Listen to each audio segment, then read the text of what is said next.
m'ont précédé devant ce micro pour leur allocution en faveur d'un meilleur financement au niveau de l'éducation des Premières Nations. C'est un fait.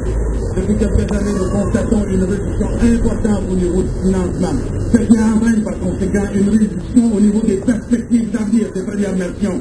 Et ça, je pense qu'on est tous ici ensemble pour dire qu'on en a assez et qu'on réclame à juste droit un meilleur financement pour nos enfants, pour l'avenir de nos enfants. Au gouvernement sortant.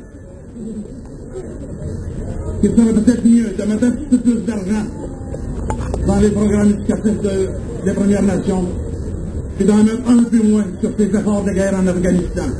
Qui sait, peut-être que c'est les crédits des Premières Nations qui servent à faire la guerre. Ce grand pays est devenu une nation guerrière, une nation d'agression. Pendant que les Premières Nations de ce pays se meurent à petit feu, les programmes sociaux ont bénéficié, ont eux aussi mangé un dur coup depuis plusieurs années. Alors j'en appelle à la confiance de tous les concitoyens des Premières Nations qu'il faut faire des choix importants, qu'il faut faire un choix important. Je n'ai pas à vous dire comment vous exprimer le 14 octobre. Je crois en des gens, je crois en un parti, le porte-parole au niveau des Premières Nations, à la